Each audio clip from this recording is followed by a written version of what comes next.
প্রিয়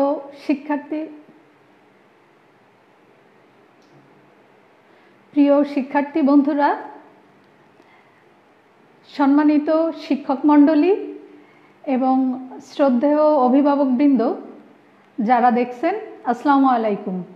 আশা করছি প্রত্যেকেই নিজ নিজ বাড়িতে স্বাস্থ্যবিধি মেনে সচেতনতার সাথে জীবনযাপন করছেন। আমার পরিচয় আপনারা ইতিমধ্যে কিশোর বাতায়ন থেকে পেয়ে গিয়েছেন, তারপরেও আমি আমার পরিচয়টা একটু দেই। আমি সৈয়দা মাহমুদা মিতুল ইভা, পায়রাহাট ইউনাইটেড কলেজ, অভয়নগর, যশোর, প্রভাষক জীববিজ্ঞান। প্রিয় শিক্ষার্থী বন্ধুরা, তোমরা ইতিমধ্যে জেনে গেছো আমরা জীববিজ্ঞানের কোন অধ্যায় নিয়ে আলোচনা করব। এই অধ্যায়ের কোন টপিকসটা আলোচনা করব, একটা ছবি তোমাদের একটু ক্লু দেই। তোমরা একটু ছবি দেখো। এখানে পরপর তিনটা ছবি দেখা যাচ্ছে।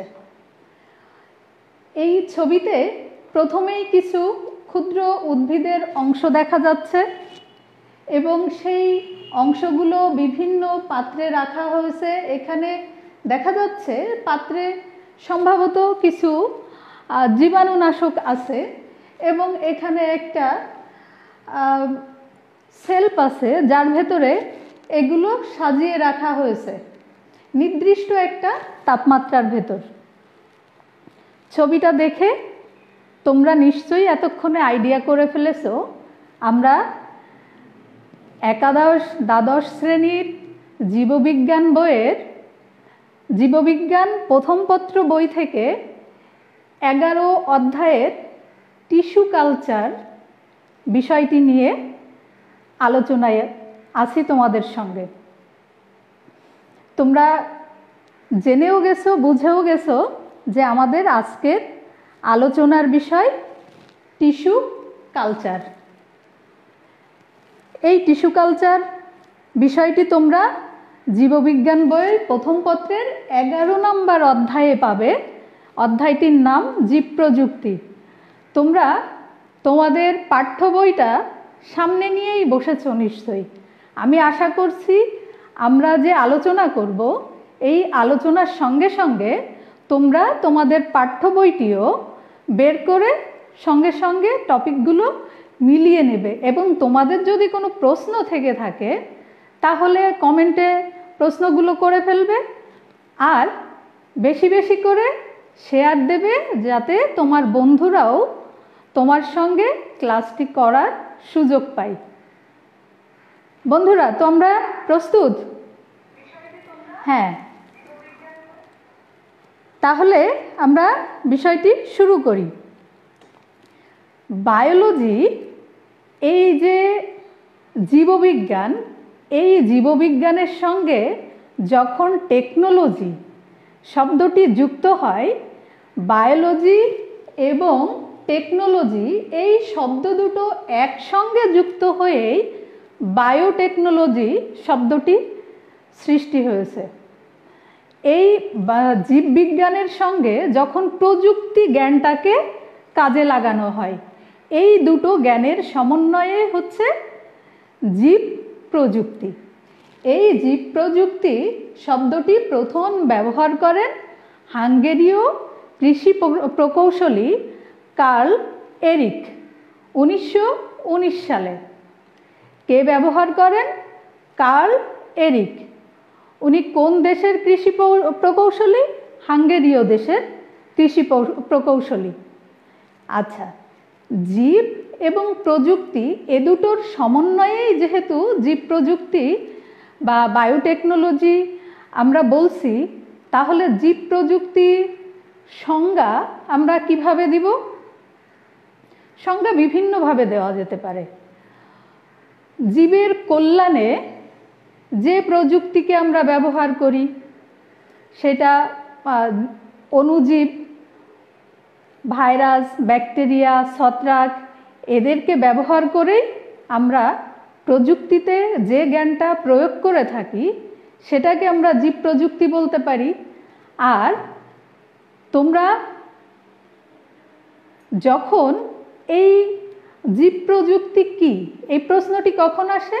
যখন তোমাদের পরীক্ষায় একটা উদ্দীপক দেওয়া থাকে এবং ক নম্বরে এমন প্রশ্ন দেওয়া থাকে, জীব প্রযুক্তি কি। এই জীব প্রযুক্তি কি, এই জ্ঞানমূলকের জন্য যে সংজ্ঞাটি আমরা বোর্ডের খাতা যখন দেখি তখন দেখি তোমরা প্রায় এটা খুব সংক্ষেপে মনের মতো বানিয়ে লেখো। কিন্তু বন্ধুরা, তোমরা এই কাজটি কখনোই করবে না। কেন করবে না? কারণ আমাদের একটা প্রবাদ আছে, প্রথমে দর্শনধারী তারপরে গুণবিচারী।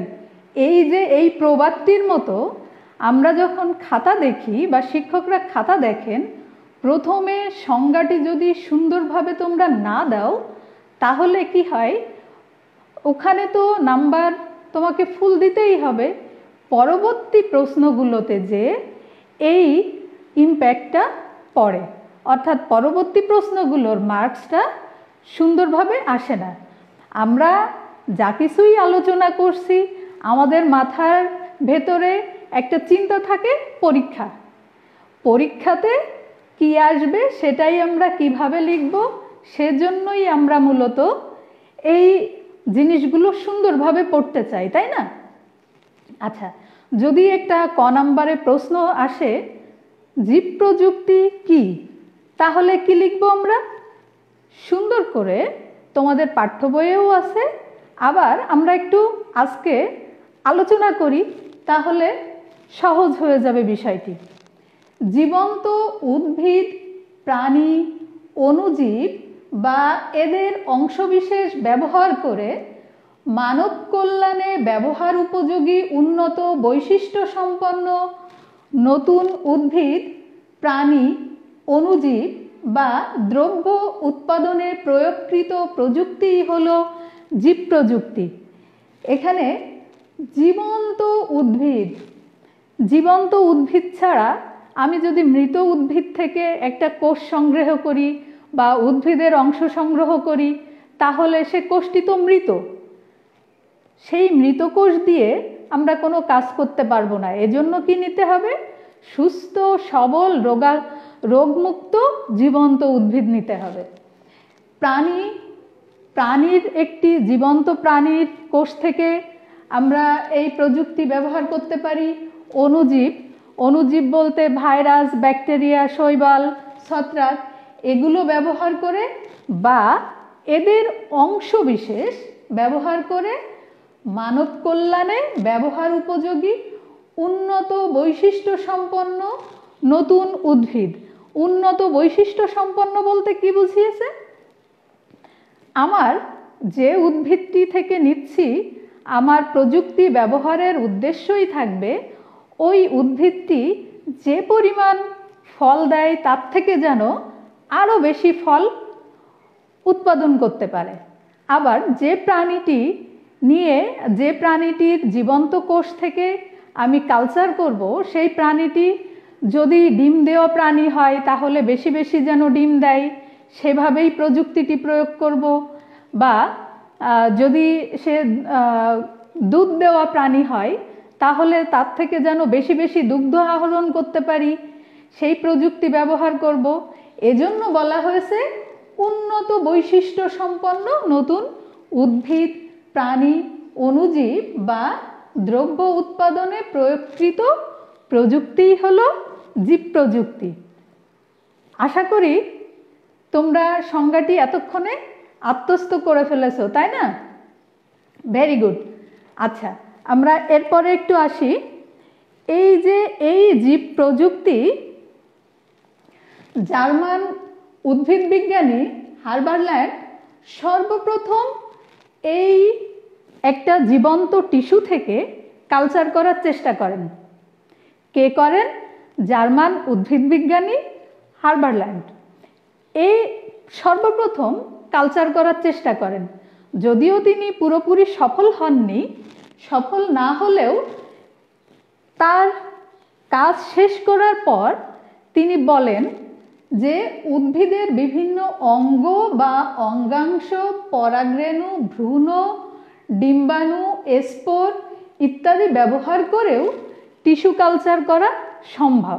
শুধুমাত্র উদ্ভিদের বা প্রাণীর একটা জীবন্ত কোষ নিয়েও সম্ভব। এবং এই জীবন্ত শুধু কোষ নয়, ডিম্বাণু, স্পোর, তারপরে অঙ্গাংশ, পরাগরেণু, ভ্রূণ, যে কোনো কিছু নিয়েই এই টিস্যু কালচার করা সম্ভব। তিনি পরবর্তীতে সফলভাবে কাজটি করেছিলেন অনেক পরে এসে। এজন্য এই টিস্যু কালচারের জনক বলা হয় হার্বারল্যান্ডকে। এই আমেরিকার জীববিজ্ঞানী মর্গানও এই টিস্যু কালচার করার চেষ্টা করেছেন। অনেকবার ব্যর্থ হওয়ার পর যখন সফল হয়েছেন তখন তিনিও একইভাবে এই জার্মান উদ্ভিদ বিজ্ঞানীর সঙ্গে একমত প্রকাশ করেছেন এবং বলেছেন যে প্রতিটি সজীব উদ্ভিদ কোষের পূর্ণাঙ্গ উদ্ভিদেই পরিণত হওয়ার ক্ষমতা আছে। অর্থাৎ উদ্ভিদ থেকে বা উদ্ভিদের একটা অংশ বা প্রাণীর একাংশ থেকে যদি আমি একটা সজীব কোষ গ্রহণ করতে পারি তাহলেই আমি এখান থেকে টিস্যু কালচারের মাধ্যমে সেখান থেকে পূর্ণাঙ্গ উদ্ভিদ তৈরি করতে পারবো। তাহলে কি বলল এই মর্গান, কি বলেছেন যে উদ্ভিদের একটা জীবন্ত কোষ থেকেই আবার নতুন করে উদ্ভিদ তৈরি সম্ভব। এবার চটপট লিখে ফেলো, এতক্ষণ যে আলোচনা হলো এই আলোচনা থেকে তোমরা জেনে ফেলেছো টিস্যু কালচারের জনককে। চটপট করে কমেন্টে লিখে ফেলো তো টিস্যু কালচারের জনক কাকে বলা হয়। আশা করছি তোমরা এতক্ষণে আমার সঙ্গে অংশগ্রহণ করে ফেলেছো অনেকেই। আমি একটু দেখি কে কে অংশগ্রহণ করেছো আমার সঙ্গে।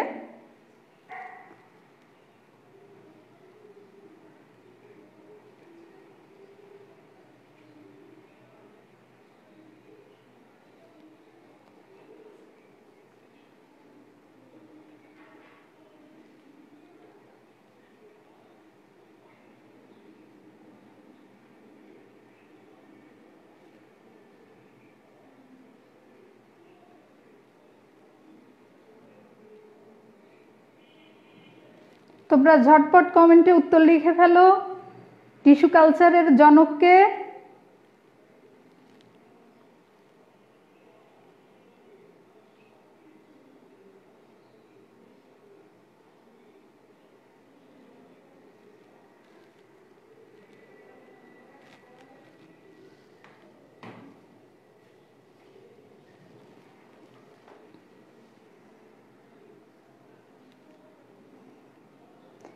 ও মোহাম্মদ ইউনুস, এমএস জেবা,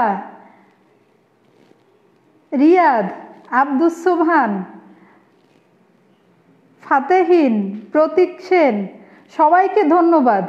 তার মানে আমি বুঝে ফেলেছি তোমরা সবাই মনোযোগ সহকারে ক্লাসটি উপভোগ করছো। Very good. তাহলে আরও একটা কাজ করে ফেলো, তোমার বন্ধুদেরও তোমার পেজ থেকে শেয়ার করে দেখার সুযোগ করে দাও। যারা অংশগ্রহণ করেছো সকলকে ধন্যবাদ। সাথেও উত্তর করেছো, ভেরি গুড, সকলকে ধন্যবাদ।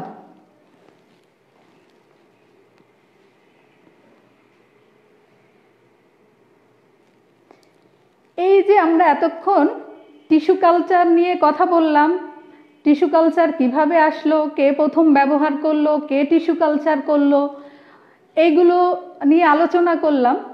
আমরা এখন একটু টিস্যু কালচারের কিভাবে করা যায় সেই বিষয়ে দেখি। টিস্যু কালচার বিভিন্নভাবে করা যায়। টিস্যু কালচার এক্সপ্লান্ট কালচার করে করা যায়, আবার ডিম্বাণু থেকেও কালচার করে করা যায়। এক্সপ্লান্ট হলো উদ্ভিদের একটা নির্বাচিত অংশ। শস্য কালচার করে করা যায়, অর্থাৎ বীজ থেকেও করা যায়। আবার ক্যালাস কালচার তৈরি করা যায়, জীবাণুমুক্ত পরিবেশে উদ্ভিদের সজীব কোষ রেখে ক্যালাস করে সেখান থেকেও করা যায়। পরাগধানী কালচার করে করা যায়, পরাগরেণু তোমরা জানো, ফুলের উপরে ফুলে হাত দিলে হলুদ হলুদ যেটা লেগে যায় বা একটু পাউডার পাউডার দেখা যায়, ওইগুলো হচ্ছে পরাগরেণু। এই পরাগরেণু যেখানে থাকে সেটা পরাগধানী। এই পরাগধানী কালচার করেও টিস্যু কালচার করা যায়। আবার ভ্রূণ কালচার করেও টিস্যু কালচার করা যায়। আর কি করা যায়? মেরিস্টোম কালচার করে এবং কোষের প্রোটোপ্লাস্ট কালচার করে। প্রোটোপ্লাস্ট তোমরা চেনো, প্রোটোপ্লাস্ট কি বলো তো? প্রোটোপ্লাস্ট হলো একটা কোষের ভেতরের জীবন্ত সজীব অংশ যা কোষীয় অঙ্গাণুগুলোকে ধারণ করে রাখে। অর্থাৎ মনে রাখার জন্য বা বোঝার সুবিধার্থে বলি, উদ্ভিদের কোষ প্রাচীর বাদে কোষের মধ্যে কোষ ঝিল্লির ভেতরে কোষীয় অঙ্গাণুগুলোকে ধারণ করে রাখে যে অংশ, যে সজীব অংশ, সেটাই হলো প্রোটোপ্লাস্ট। এই প্রোটোপ্লাস্টকে কালচার করেও টিস্যু কালচার করা যায়। এই মতবাদগুলো শেষমেশ মর্গান দিয়েছিলেন যে এই বিভিন্নভাবেই এই টিস্যু কালচারটা আমরা করতে পারি।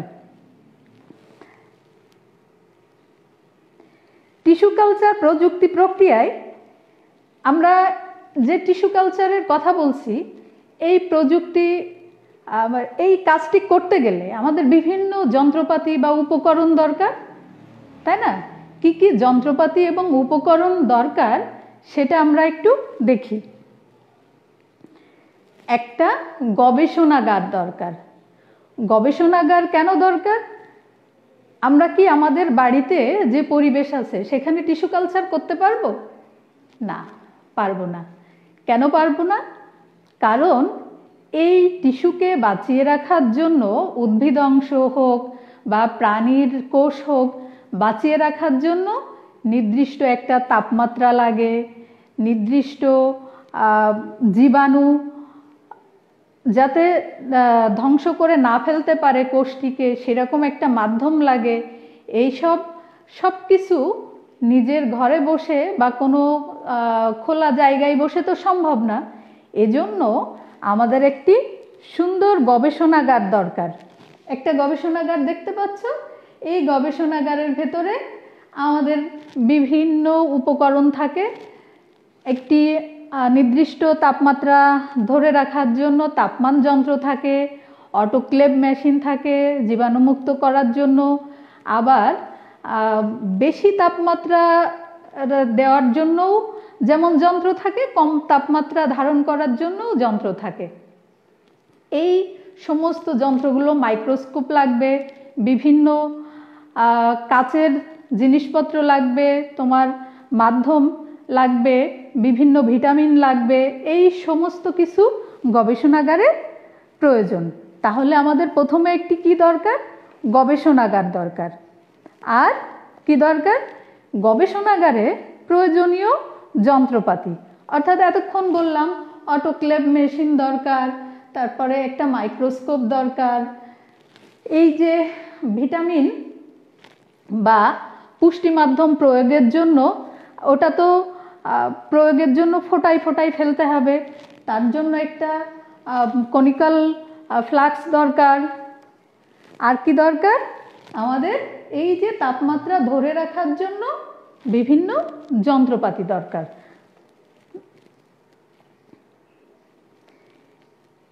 এই যে কাচের কিছু উপকরণ আছে, অর্থাৎ এই যে টেস্ট টিউব, কনিক্যাল ফ্লাক্স, এই কাচের জিনিসপত্রগুলো আমাদের সব এই গবেষণাগারে ব্যবহার করতে হয়। এই কাচের উপকরণগুলোও আমাদের প্রয়োজন। আর কি দরকার হবে? দরকার হবে আমাদের রাসায়নিক দ্রব্য। এই রাসায়নিক দ্রব্য বিভিন্ন দ্রব্যের সহায়তায় আমাদের কাজটি করতে হয়। বিভিন্ন ভিটামিন থাকে, হরমোন থাকে, পুষ্টি মাধ্যম থাকে, এই সমস্ত কিছু আমাদের গবেষণাগারে প্রয়োজন হবে। এর মধ্যে কিছু অজৈব লবণ আছে এবং অ্যামিনো অ্যাসিড, চারকোল কি বলো তো? চারকোল তোমরা অনেকেই বুঝতে পারো না, চারকোল হলো কয়লা, এটা জীবাণুমুক্ত করতে কাজে লাগে। আর হচ্ছে পেপটোন, ইস্ট, অ্যালকোহল, স্পিরিট, এই সবগুলো রাসায়নিক দ্রব্য আমাদের গবেষণাগারে প্রয়োজন। আর কিছু অন্যান্য উপকরণ লাগবে কাজ করতে গেলে। অন্যান্য উপকরণের মধ্যে আমাদের কিছু ফয়েল পেপার লাগে, কিছু কটন বল লাগে, চিমটা লাগে, সিজার লাগে, তারপরে এই যে নিডল লাগে, এই বিভিন্ন ধরনের, তারপরে ব্লেড লাগবে, ইনজেকশনের সিরিঞ্জ লাগে। এই উপকরণগুলো আমাদের গবেষণাগারে সব প্রয়োজন। এতক্ষণে আমরা যে আলোচনাগুলো করলাম তোমরা নিশ্চয়ই মনোযোগ সহকারে শুনেছো, তাই না? তাহলে বলো তো, পুষ্টি মাধ্যমে কাচের জিনিসপত্র গরম বায়ু ওভেনে কত ডিগ্রি সেলসিয়াস তাপমাত্রায় রাখা হয় এবং ফরসেপস, নিডল শতকরা কত ভাগ অ্যালকোহলে জীবাণুমুক্ত করা হয়?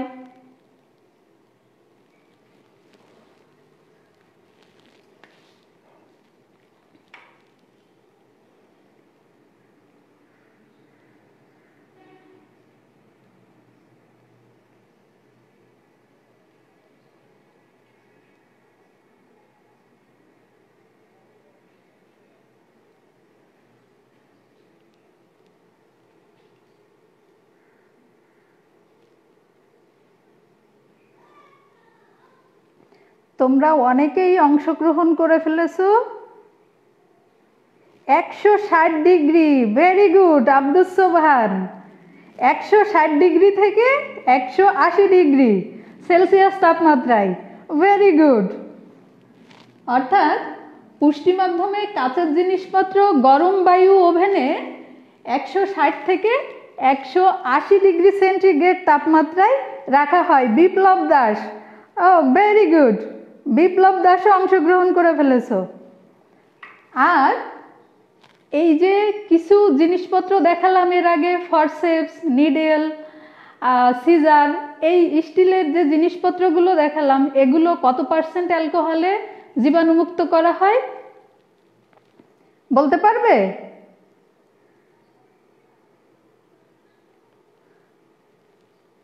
মিনহাজুল আবেদিন, ও এরিন 95 degree alcohol, very good. Mohammad Yunus, thank you. Ibrahim Khandakar, না বাবা, এটা একাদশ দ্বাদশের ক্লাস, এটা ক্লাস 9 না, এটা একাদশ দ্বাদশ। অনেকেই, ঐশী, আব্দুস সোবহান, বিপ্লব দাস, মলি, হাসিব হাসান সানি, থ্যাংক ইউ বাবা, সকলকে ধন্যবাদ। সকলেই সঠিক উত্তর দিয়েছো। তার মানে তোমরা সবাই আমার সঙ্গে সামনে বইটি নিয়ে বসেছো এবং মনোযোগ সহকারে তোমরা যে আমার আলোচনা শুনছো সেটা আমি বুঝে ফেলেছি। তোমাদের সবাইকে ধন্যবাদ। এই এতক্ষণ আমরা আলোচনা করলাম কি নিয়ে, কিভাবে গবেষণাগারে কোন কোন জিনিসপত্র আমাদের কাজে লাগবে। এখন আমরা দেখি টিস্যু কালচার প্রযুক্তি, এই গবেষণাগারে আমরা ঢুকে কিভাবে এই প্রযুক্তিটি প্রয়োগ করা যায়। প্রযুক্তিটি প্রয়োগ করতে গেলে কয়েকটি ধাপে আমাদের এগোতে হবে। ধাপগুলো কি? প্রথমে এখানে দেখতে পাচ্ছ, এটা উদ্ভিদের একটি ডাল, এখানে পাতা আছে, এখানে কক্ষমুকুল আছে। এই উদ্ভিদের এই যে বিভিন্ন অংশ নির্বাচন করা, কক্ষমুকুল, শীর্ষমুকুল, পাতা, এই যে সব কিছু নির্বাচন করতে হবে, এটা কোথা থেকে করতে হবে? একটা সুস্থ সবল উদ্ভিদ থেকে নিতে হবে। আমি যদি একটি অসুস্থ উদ্ভিদের থেকে এই অংশগুলো গ্রহণ করি তাহলে কি হবে, এই যে উদ্ভিদটাকে আমি মাতৃ উদ্ভিদ ধরে তার থেকে এইগুলো নির্বাচন করব, এক্সপ্লান্টগুলো গ্রহণ করব, সে যদি তার মাতৃ উদ্ভিদটি দুর্বল হয়, রোগযুক্ত হয়, তাহলে সেটা দিয়ে আমি যা কিছুই করব সেটা নিরোগী হবে না, রোগমুক্ত হবে না। অর্থাৎ আমি যে বৈশিষ্ট্য, উন্নত বৈশিষ্ট্য তৈরি করতে চাচ্ছি সেই উন্নত বৈশিষ্ট্যটি তৈরি করতে পারবো না। তাহলে আমাকে কি নিতে হবে, একটি সুস্থ সবল নিরোগ উদ্ভিদ থেকে এই উদ্ভিদের অংশগুলো নির্বাচন করতে হবে। একে বলে এক্সপ্লান্ট নির্বাচন। আচ্ছা, প্রথম ধাপে আমরা এক্সপ্লান্ট নির্বাচন করব, অর্থাৎ আমরা কোন উদ্ভিদ থেকে টিস্যু কালচার করতে চাই সেই উদ্ভিদটিকে প্রথমে নির্বাচন করব। এইবার যখন আমার এক্সপ্লান্ট নির্বাচন হয়ে যাবে তখন কি করব, ওকে এই এক্সপ্লান্টটাকে আমাকে একটা পুষ্টি মাধ্যমে রাখতে হবে, না হলে আমি উদ্ভিদের যে অংশটি নিয়েছি ওটা তো শুকিয়ে নষ্ট হয়ে যাবে। ওটা যাতে শুকিয়ে না যায়, মূল থেকে উদ্ভিদের ওই অংশে যে পুষ্টিগুলো পেত সেই পুষ্টিগুলোকে আমার ওই উদ্ভিদের অংশে পৌঁছে দিতে হবে। পৌঁছে দিতে গেলে কি করতে হবে, আমার কিছু মুখ্য ও গৌণ উপাদান, ভিটামিন, সুক্রোজ, হরমোন, গ্লুকোজ এগুলো ব্যবহার করতে হবে। ব্যবহার করে উদ্ভিদের ওই অংশটাকে সুস্থ এবং সতেজ রাখতে হবে। আর কি করতে হবে, এগার এগার মাধ্যম ব্যবহার করতে হবে। এগার এগার এটা একটা জীবাণুমুক্ত করার জন্য ব্যবহার করতে হবে।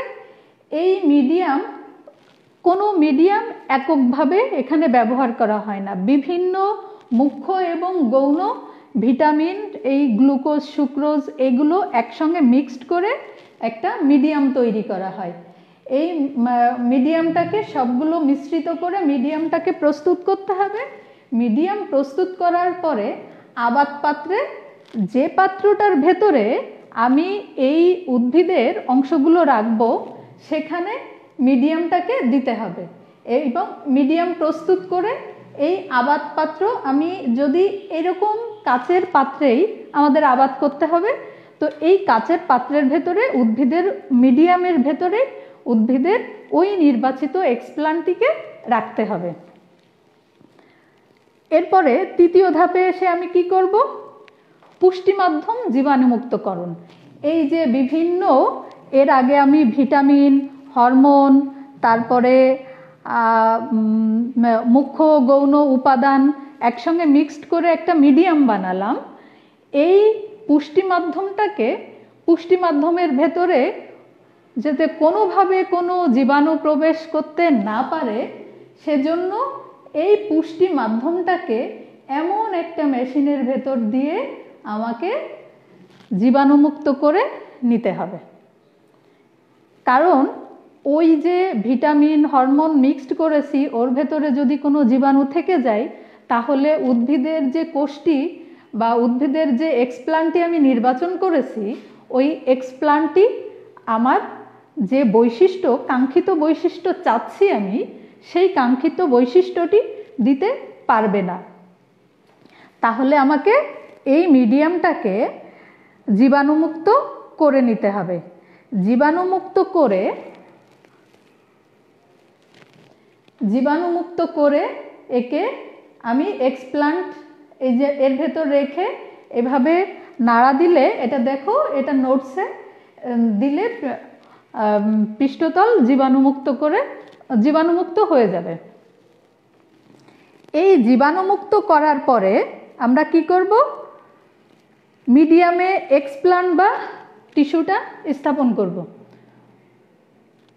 প্রথমে এক্সপ্লান্ট নির্বাচন করে রেখে দিলাম, তারপরে কি করলাম, মিডিয়াম তৈরি করলাম, মিডিয়ামটাকে এরপরে জীবাণুমুক্ত করলাম, জীবাণুমুক্ত করার পর এরপর আমার ওই এক্সপ্লান্টটাকে মিডিয়ামের ভেতরে স্থাপন করব।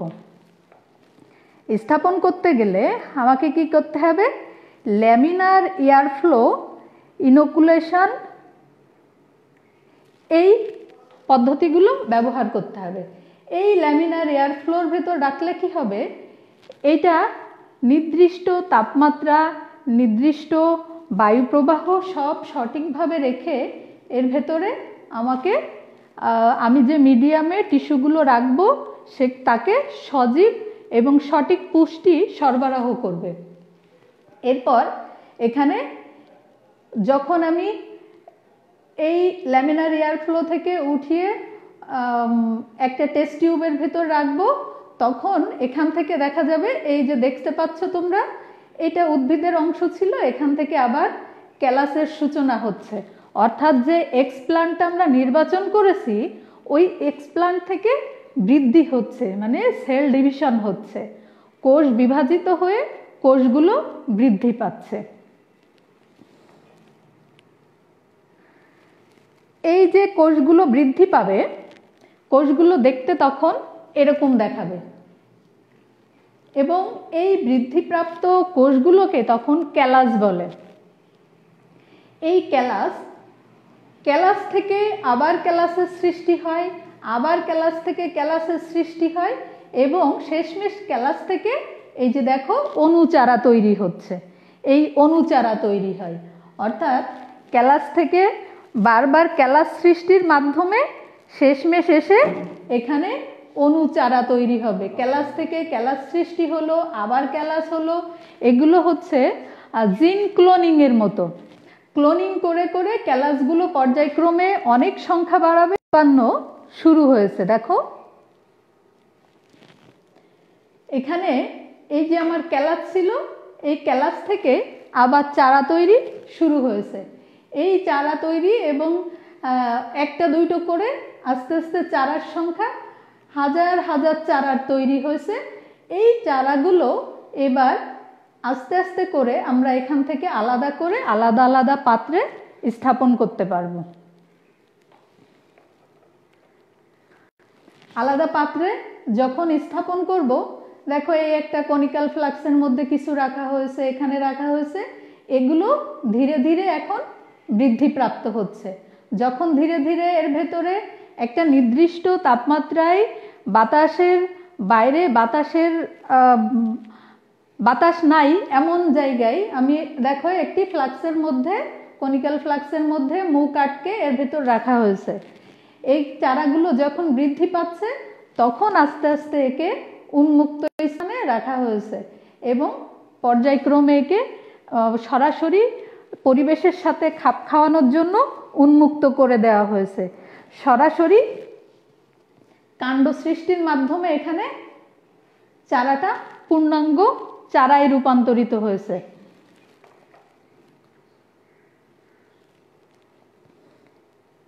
তাহলে এই যে চারা, আমি উদ্ভিদের ছোট একটা অংশ নিয়েছিলাম, সেখান থেকে দেখো এখন অনেকগুলো কয়েকশো চারা তৈরি করলাম। এই চারাগুলো এখন কি করতে হবে?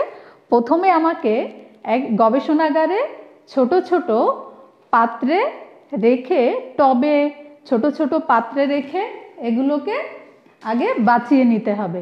বাঁচিয়ে নেওয়ার পর এরপর আমি এটাকে মাঠে স্থাপন করতে পারবো। তোমরা যদি কেউ আমার কথা বুঝতে না পারো তাহলে তোমরা আমাকে কমেন্ট করে জানাও।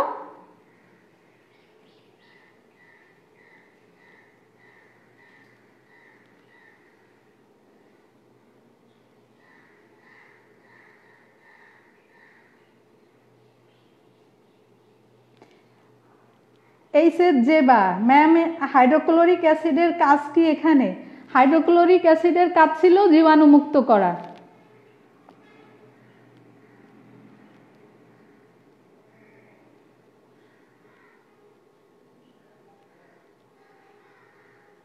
তোমরা অনেকেই অংশগ্রহণ করেছো, আমার প্রশ্নটির সঠিক উত্তরও দিয়েছো এবং অনেকে নিজেরা নিজেরা গল্প করছো। তার মানে বুঝতে পারছি তোমাদের সহপাঠীরা মিলেই তোমরা একসঙ্গে আমার ক্লাসটিতে যোগদান করেছো, তোমাদের অনেক অনেক ধন্যবাদ। 6 নাম্বারটা আবার বুঝিয়ে দেন প্লিজ। 6 নাম্বারটা কি ছিল? 6 নাম্বারটি ছিল চারা উৎপন্ন। চারা উৎপাদন হওয়া। এই যে এর আগে আমাদের কি হলো, ক্যালাস সৃষ্টি হলো। ক্যালাস থেকে যখন অণুচারা বের হয়, এই অণুচারাটি হচ্ছে চারা উৎপাদন। এখানে দেখো এই যে ক্যালাস, ক্যালাস থেকে কি তৈরি হচ্ছে, ছোট ছোট অণুচারা তৈরি হচ্ছে। একই ক্যালাস থেকে দেখো কয়েকশো অণুচারা তৈরি হয়েছে। এই অণুচারা এখান থেকে অল্প অল্প অংশ নিয়ে এই পাত্রে আলাদা করে রাখা হয়েছে। আলাদা করে রাখার ফলে কি হচ্ছে, এগুলোকে একটা নির্দিষ্ট কাচের পাত্রে মুখ বন্ধ করে বাঁচিয়ে রাখা হয়েছে। কারণ কি, এখনো এরা পরিবেশের সাথে খাপ খাইয়ে চলার উপযোগী হয়নি। সেজন্য এদেরকে প্রাথমিক অবস্থায় একটা কাচের পাত্রে মুখ বন্ধ অবস্থায় রেখে দেওয়া হয় এবং যখন এখান থেকে পরবর্তীতে নিজেরাই মূলের সৃষ্টি করে এবং শাখাগুলো বৃদ্ধি করতে থাকে, তখন এদেরকে উন্মুক্ত স্থানে আনা হয় এবং পরিবেশের সঙ্গে খাপ খাইয়ে চলার উপযোগী বোঝা গেলে তখন মাঠ পর্যায়ে স্থাপন করা হয়। এই চারা, এটাই হলো ক্যালাস থেকে চারা উৎপন্ন হওয়া। আশা করি বুঝতে পেরেছ। এই চারা কি করতে হবে, আমরা যে চারাগুলো উৎপন্ন করলাম, এই চারাগুলো একসঙ্গে সব নিয়ে তো আমরা মাঠে স্থাপন করতে পারবো না, কারণ এরা তো অনেক কম কষ্ট সহিষ্ণু। বাইরের প্রাকৃতিক পরিবেশে এরা সহজেই খাপ খাইয়ে চলতে পারবে না। এদের খাপ খাইয়ে নিতে গেলে কি করতে হবে, প্রথমে আমাদের ছোট ছোট পাত্রে একটা নির্দিষ্ট কক্ষের ভেতরে এদের বাঁচিয়ে তুলতে হবে। বাঁচিয়ে তোলার পর এদের কি করতে হবে, যখন বোঝা যাবে এরা নিজেরাই শাখা প্রশাখা বৃদ্ধি করতে পারছে, নিজেরাই, তখন বোঝা যাবে যে এটি বাহ্যিক পরিবেশে খাপ খাইয়ে চলার উপযোগী হয়েছে। তখন এদেরকে মাঠে স্থাপন করতে হবে। অর্থাৎ তখন এই চারাটিকে নিয়ে আমি প্রাকৃতিক পরিবেশে তথা মাঠের ভেতরে বা ক্ষেতে বা আঙ্গিনায়, উদ্যানে, যেখানেই লাগাতে চাও সেখানে তুমি একে স্থাপন করতে পারবে। অর্থাৎ তখন যখন ও নিজে নিজেই মূল বৃদ্ধি করতে পারছে, শাখা প্রশাখা বৃদ্ধি করতে পারছে, তখন এ প্রাকৃতিক পরিবেশে উদ্ভিদটিকে স্থাপনের উপযোগী হিসাবে হিসাব করা হবে, তখন একে প্রাকৃতিক পরিবেশে দেওয়া হবে। আর কোনো প্রশ্ন আছে তোমাদের এই ধাপগুলো সম্পর্কে? থাকলে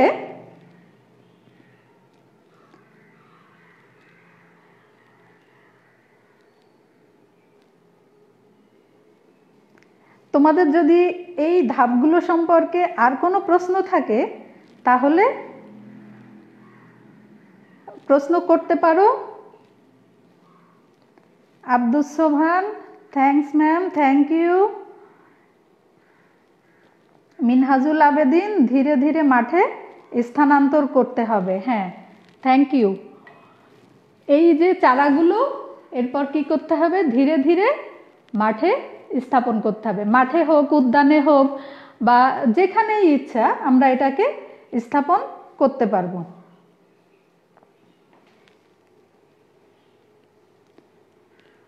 এরিন, আজ সকালে এটা পড়েছো? Thank you. তার মানে তোমার তো আরও সুবিধা হলো। সকালে এটা যখন পড়েছো তার মানে এখন যদি কোনো সমস্যা থাকে সেটার সমাধান হয়ে যাবে। তোমাদের অংশগ্রহণ দেখে আমার ভীষণ ভালো লাগছে। আচ্ছা, এই যে আমরা যে ধাপগুলো আলোচনা করলাম, এখন আমাদের মাথার মধ্যে তো সবসময় পরীক্ষা পরীক্ষা ঘোরে।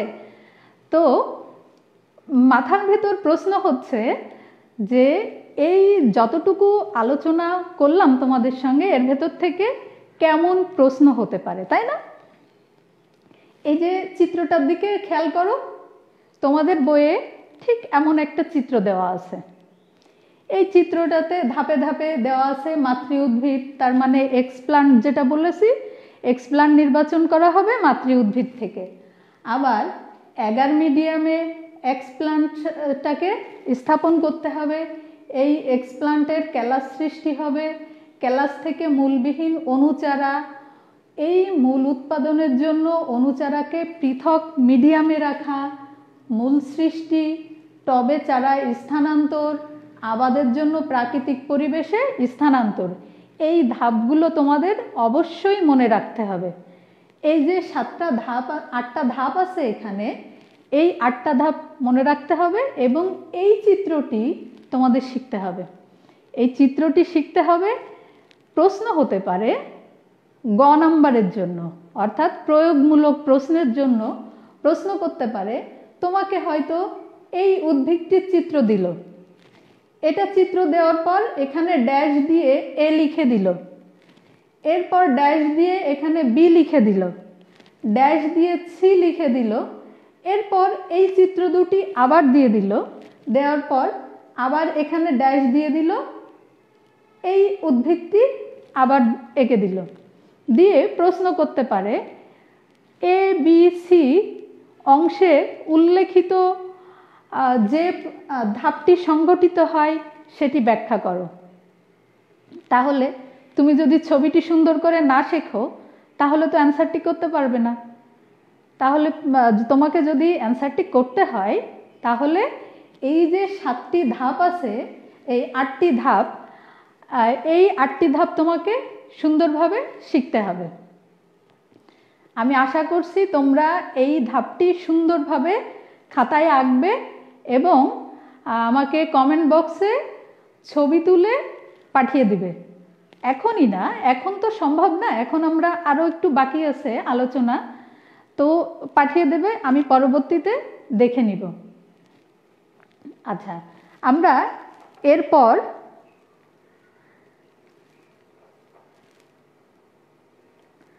তোমাদের একটু বাড়ির কাজ দিব।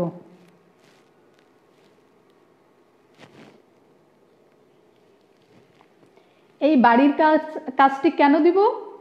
বাড়ির কাজটি দেব তোমরা যে আমার আলোচনাটা বুঝতে পেরেছো, এই আলোচনাটা বুঝতে পেরেছো কিনা সেটা বোঝার জন্যই আমি তোমাদের একটি বাড়ির কাজ দিব।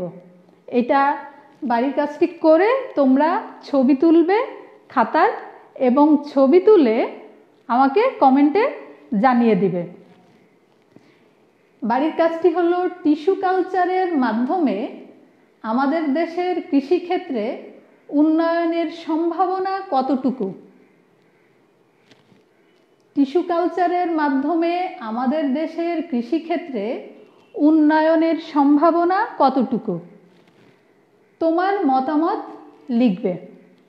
তোমার মতামত লিখবে, এটা সর্বোচ্চ 18টা বাক্য তুমি লিখবে, 17 থেকে 18টা বাক্য লিখবে।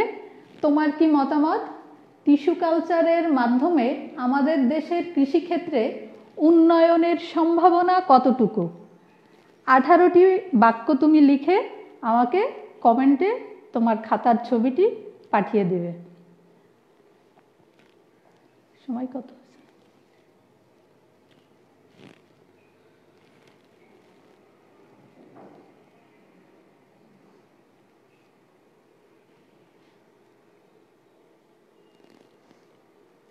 Okay ma'am Erin, thank you.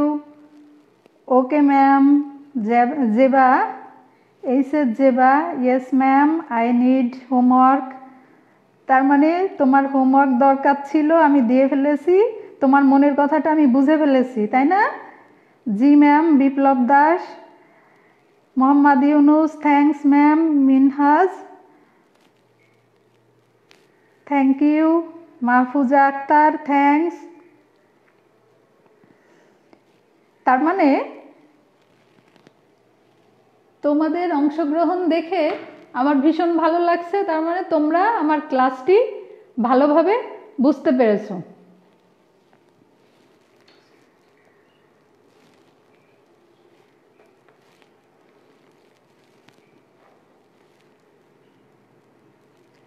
এখান থেকে তোমাদের এমসিকিউ এর জন্য কয়েকটা অংশ ভালোভাবে পড়বে। সেটা হচ্ছে তোমাদের কয়েকটা ধাপ দেখিয়েছি, এই ধাপের ভেতরে কত ডিগ্রি সেন্টিগ্রেড তাপমাত্রায় কোনটা কিভাবে নির্বীজকরণ করা হয়, এক্সপ্লান্ট নির্বাচনের ক্ষেত্রে কোন কোন বিষয়গুলো ব্যবহার করা হয়, কোন কোন বিষয়গুলো খেয়াল রেখে এক্সপ্লান্ট নির্বাচন করতে হবে। তারপরে তোমার এর আগে আলোচনা করেছি যে বিভিন্ন ভিটামিন এবং গৌণ ও মুখ্য উপাদান, এই গৌণ ও মুখ্য উপাদান কি কি ব্যবহার করা হয় এবং কত ডিগ্রি সেন্টিগ্রেড তাপমাত্রায় কোনটাকে রাখা হয়, এগুলো একটু এমসিকিউর জন্য পড়ে রাখবে। আর তোমরা বাংলাদেশে এর সম্ভাবনা, এই টিস্যু কালচার প্রযুক্তি বাংলাদেশে কোন কোন ক্ষেত্রে ব্যবহার করা হয়েছে, এই বিষয়ে তোমরা এমসিকিউর জন্য একটু পড়ে রাখবে। এই আজকের যে আলোচনাটুকু করলাম এর ভেতর থেকে এমসিকিউ এবং সিকিউ এর জন্য এটুকুই তোমরা দেখলে হবে। আর পরবর্তীতে আমাদের সঙ্গেই থাকবে, আশা করছি পরবর্তী ক্লাসে আমরা এই অধ্যায়ের পরবর্তী টপিকগুলো নিয়ে আলোচনা করব। ততক্ষণ তোমরা এই পেজে অন্যান্য যে ক্লাসগুলো হচ্ছে, খুব সুন্দর সুন্দর ক্লাস হচ্ছে, পদার্থ, রসায়ন, বাংলা, ইংরেজি, হিসাব বিজ্ঞান, এই ক্লাসগুলো তোমাদের যার যেটা প্রয়োজন মনোযোগ সহকারে দেখবে, বাড়ির কাজগুলো করবে, বাড়ির কাজগুলো করে কমেন্টে উত্তরটা পাঠিয়ে দিবে। শিক্ষক যে কোনো এক সময় দেখে তোমার উত্তরটা মূল্যায়ন করবে। সঙ্গেই থাকবে তোমরা। আর তোমাদের ধন্যবাদ দেওয়ার আগে একটা ছবি দেখাই। ছবিটা তোমরা আশা করি সুন্দরভাবে দেখতে পাচ্ছ। একটা, এই যে এতক্ষণ টিস্যু কালচার নিয়ে আলোচনা করলাম, সব কিছু কাচের পাত্রের মধ্যে। কাচের পাত্রের মধ্যে কেন রাখা হলো? কারণ বাইরের পরিবেশ, ওই যে আমি এক্সপ্লান্ট নির্বাচন করেছিলাম সেখান থেকে যে অণুচারা তৈরি করছি তারা বাইরের পরিবেশের সঙ্গে খাপ খাইয়ে চলার উপযোগী নয়, এই কারণে আমরা কাচের পাত্রের মধ্যে রেখেছিলাম। এখানে দেখো একটা কাচের বোতল, তার ভেতরে মুখটা একটা সিপি দিয়ে আটকে রাখা হয়েছে। অনেকগুলো মানুষ এর ভেতরে, এই যে মা রান্না করছে, বাবা ল্যাপটপে কাজ করছে, এই যে বোন বই পড়ছে, ছোট ভাইটা টিভি দেখছে, ছোট আরেকটা ভাই খেলা করছে, দাদা এখানে বসে পেপার পড়ছে। এই যে সমস্ত কাজগুলো সবাই একটা বদ্ধ জায়গায় করছে, আমরা যেটা এখন করছি, অর্থাৎ ঘরের মধ্যে অবস্থান করছি, তাই না? ঘরের মধ্যে কেন অবস্থান করছি? বাইরে এই দেখো, এটা কিসের ছবি বলো তো? ভাইরাসের ছবি। এই ভাইরাস আমরা তো চোখে দেখতে পাই না, এটা উন্মুক্ত জায়গায় ঘুরে বেড়াতে পারে বা কারোর স্পর্শ থেকে আসতে পারে। আমরা যেহেতু এটা চোখেই দেখতে পাই না, এটা কিভাবে আমাদের সংক্রমণ করবে আমরা তো সেটা জানি না। সেজন্য আমরা আমাদের নিজেদের বাড়িতেই অবস্থান করব। দেখো এখানে বাইরে একটা লোক, সে মাস্ক খুলে দিব্যি বিন্দাস হয়ে ঘুরে বেড়াচ্ছে, তাই না? এই বিন্দাস হয়ে ঘুরে বেড়াচ্ছে, পেছন থেকে দেখো কেউ একজন যার হাতে এই করোনা ভাইরাসটি আছে সে তাকে আহ্বান করছে, আসো আমরা মোলাকাত করি বা হ্যান্ডশেক করি। এরকম কোন বন্ধুর হাতে এই যে এমন ভাইরাস লেগে আছে সেটা তো আমরা জানি না। তাহলে এই মুহূর্তে আমরা কি করব? নিজের কাছ থেকে আমাদের দূরে সরে যাওয়া যাবে না। যদি আমরা মনে করি যে আমাদের সব কাজগুলোকে আমরা করব, তাহলে কোনো কিছুই আমাদের আটকে রাখতে পারবে না। সেটা হচ্ছে শুধুমাত্র আমাদের ইচ্ছা শক্তির উপর নির্ভর করে। প্রযুক্তিকে দেখো, আমরা এখন শ্রেণীকক্ষে মিলিত হতে পারছি না, তাহলে কি হয়েছে? এই যে প্রযুক্তির সহায়তায় আমরা যে কাজটি করছি, এটাও একটা মজাদার জিনিস, তাই না? এখান থেকেও আমরা আমাদের নিয়মিত পাঠাভ্যাসও চালিয়ে যেতে পারছি, আবার আমাদের যে সিলেবাসটা এটাও শেষ করে ফেলতে পারছি। এর জন্য কিন্তু শুধু আমাদের ইচ্ছাই দরকার।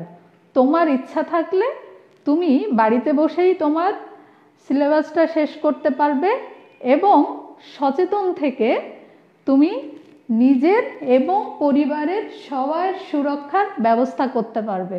তাহলে আমাদের কি করতে হবে?